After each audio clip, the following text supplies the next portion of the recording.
کیا یہ جو نقصان ہوتا ہے، نقصان کے اندر روزہ چھوڑا جاتا ہے، تو کیا معمولی سے نقصان کے احتمال سے روزہ معاف ہوتا ہے؟ دیکھیے یہ بات یاد رکھ لیجئے، صحت کے اعتبار سے معمولی نقصان پہنچنے کا جو ایک احتمال ہے اس سے روزہ معاف نہیں ہوتا. یعنی ایسا نقصان ہو جس کا عام طور پر برداشت کرنا جس کو بہت مشکل، جس سے زندگی خطرے میں پڑ رہی ہو، یا کوئی شدید نقصان. اگر کوئی واقعی ایسا کوئی شدید نقصان ہے تو واجب تو چھوڑیے، روزہ رکھنا حرام ہو جاتا ہے، وہ ایک شدید نقصان والی کیفیت ہے. لیکن معمولی نوعیت کا ایک احتمالی خطرہ، شاید ایسا ہو جائے، اس سے روزہ معاف نہیں ہوتا. یہ بات یاد رکھ لیجئے. اب یہ ہر شخص اس کے اور اللہ کے درمیان ہے، اس کے اندر کوئی مجتہد بھی بیچ میں نہیں پڑتا ہے، کوئی عالم بیچ میں نہیں پڑتا ہے، آپ کے اور اللہ کے درمیان معاملہ ہے. وہ اللہ کے جس کو کوئی دھوکہ نہیں دے سکتا. آپ کو خود دیکھنا پڑے گا کہ واقعی چاہے ڈاکٹر منع ہی کیوں نہ کر رہے ہیں. میرے اعتبار سے، میں خود بھی اس شعبے سے وابستہ ہوں، مجھے پتا ہے کہ اس معاملے کے اندر ہو سکتا ہے بہت سے ڈاکٹروں کو بات بری لگے، سب سے زیادہ ناقابل اعتبار شخصیت جو ہے وہ ڈاکٹر کی، سوائے ہو سکتا ہے چند ایک مستثنیات ہوں جو ان باتوں کو سمجھتے ہوں، ورنہ سارے ڈاکٹروں کا تقریباً میں نے 99% کو یہ دیکھا ہے کہ معمولی نقصان پر بھی وہ روزہ چھوڑنے کی تاکید کرتے ہیں. جب اس شریعت نے بھی اس بات کا اہتمام کیا کہ ڈاکٹر اگر کہہ بھی دے کہ روزہ چھوڑ دو لیکن مریض کو اطمینان ہے کہ میں رکھ سکتا ہوں، تو پھر ڈاکٹر کی بات نہیں چلی. اور ڈاکٹر اگر کہہ بھی رہا ہو کہ روزہ تم رکھ سکتے ہو، لیکن مریض کی خود اندرونی کیفیت یہ ہے کہ وہ جج کر رہا ہے کہ نہیں میں نہیں رکھ پاؤں گا، یا میں نہیں رکھ سکتا اب روزہ، اتنی شدید اس کی طبیعت خراب ہے، چاہے ڈاکٹر بظاہر کیوں نہ کہے، تب بھی اس کو روزہ چھوڑنا ہوگا چاہے ڈاکٹر کہے کیوں نہ رہو. تو صحت کے اعتبار سے یہ بات اصول کے طور پر یاد رکھ لیجئے کہ معمولی نقصان، اب آپ خود دیکھیں معمولی نقصان کیا ہوگا کہ بھائی معمولی نقصان یہ ہے کہ ابھی میرا بخار مثلا 99 ہے، 100 ہو جائے گا، کوئی ایسی بات نہیں، 99 100 بخار میں ایسا کون سا ہے، چند گھنٹے رہ گئے ہیں، اس کے بعد افطار کے بعد میں گولی کھا لوں گی. اب اس میں جو ہے یہ روزہ توڑنے کی یا گولی کھا کر اس کو ختم کرنے کی ضرورت نہیں، معمولی سا نقصان ہے، ابھی 99 کچھ ہے، 100 ہو جائے گا بخار زیادہ سے زیادہ. افطار کے بعد جب تک برداشت ہو سکتا ہے برداشت کر لیجیے. دواؤں کے نظام الاوقات میں کوئی تبدیلی ممکن کر کے روزہ رکھنا ممکن ہے تو ایسے ہی کرنا پڑے گا. لوگ کہتے ہیں نہیں 3 ٹائم ڈاکٹر نے دوا بتائی ہے، صبح دوپہر شام، وہ دوپہر میں لازمی آ رہی، اس کا مطلب مجھے روزہ چھوڑنا ہے. بھائی آپ جا کے ان سے ڈسکس کر لیں، وہ بتا دے گا آپ کو صبح شام کی بھی بہت سی دواؤں کے اندر ڈوز کی جا سکتی. تو بہرحال کوئی طریقہ ایسا لوگ پوچھتے ہیں. اچھا پھر جو معیار ہے روزہ چھوڑنے کا وہ یہ کہ مریض کے روزہ چھوڑنے کا جو معیار ہے وہ ایسا نقصان یا مرض شدید ہے جسے عام طور پر برداشت کرنا سخت مشکل ہو، یا اس کا مرض طول پکڑ جائے. مثلا پیٹ میں اس کے شدید درد ہو رہا ہے، وہ تڑپا جا رہا ہے، اب ہمیں ہے کہ بھائی اس کو اب دوا کھلانی پڑے گی، اس کو کچھ چیز دینی پڑے گی.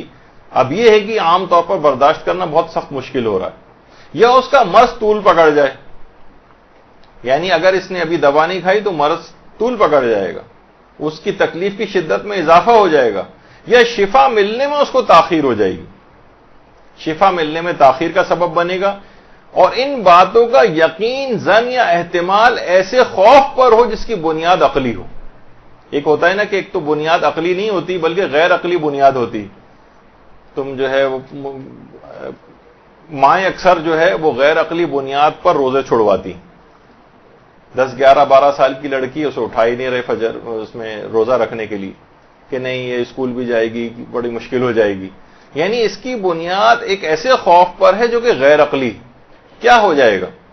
روزے میں تھوڑی بہت تو دیکھیے کمزوری ہوتی ہے، وہ تو لازمہ ہے اس کا.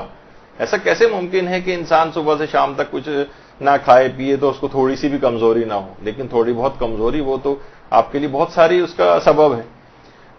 تو اس میں غیر عقلی طور پر یہ ساری باتیں مجتہدین کے فتاوے کی ہیں، ہم نے اپنے الفاظ کے اندر جو آپ کو آسان کر کے لکھا ہے کہ مریض کے لیے روزہ چھوڑنے کا معیار ایسا نقصان یا مرض شدید ہے جسے عام طور پر برداشت کرنا سخت مشکل ہو. برداشت ہو سکتا ہو تو روزہ نہیں چھوڑے گا، یا اس کا مرض طول پکڑ رہا ہو اس صورت پہ چھوڑ سکتا ہے، یا اس کی تکلیف میں اضافہ ہو رہا ہو، یا شفا ملنے میں بہت تاخیر ہو جائے گی. اس کو ایسی دوائیں اس کو کھانی پڑ رہی ہیں، اگر یہ اب اس نے نہیں کھائیں دوائیں اور اس نے روزے رکھنے شروع کر دیے تو اس کا مرض جو ہے اس کو دیر سے شفا ملے گی. اور ان باتوں کا چاہے اس کو یقین زن یا احتمال بھی اگر ہے تو ایسا خوف جس کی بنیاد عقلی ہو. غیر عقلی ٹائپ کے جو خوف ہیں صرف ایک ایسی دھڑکا لگا ہوا ہے جس کی کوئی عقلی بنیاد نہیں. جیسے میں نے کہا کہ بہت سارے جو حاملہ خواتین ہیں یا دودھ پلانے والی خواتین ہیں ان بہت ویک ایک احتمالی خوف کی وجہ سے کہیں ایسا نہ ہو جائے, کہیں بچے کے اندر کوئی خرابی نہ آ جائے. ابھی خیر ہم اس پہ آگے چل کر تفصیل سے یہ مسئلہ آنے بھی والا ہے تو اس وقت ڈسکس کریں گے, لیکن وہ غیر عقلی خوف ہے. حتیٰ کہ جو کمزوری کا مسئلہ اس میں بھی مراجع یہ کہتے ہیں کہ کمزوری بلکہ شدید کمزوری کی بنا پر بھی روزہ نہیں توڑا جا سکتا, سوائے اس کے کہ ایسی حالت ہو جائے جسے برداشت نہیں کیا جا سکتا. جب ناقابل برداشت ہو جائے تب روزہ توڑا جا سکتا ہے, لیکن پھر بعد رمضان اس روزے کی قضا بھی کرنا پڑے گی. یعنی کمزوری بلکہ شدید کمزوری یہ بھی روزہ توڑنے کے اسباب میں سے نہیں, سوائے اس کے کہ ناقابل برداشت تو آدمی بے ہوش ہوا جا رہا ہے, بالکل تڑپا جا رہا ہے, ایسی کوئی اس کی صورتحال ہو گئی ہے, شدید ایسی ڈی ہائیڈریشن ہو گئی ہے, ایسے الیکٹرولائٹ جسم کے اندر ختم ہوتے جا رہے ہیں اس کے, یعنی کچھ ایسی کہ جسے کہا جاتا ہے ناقابل برداشت.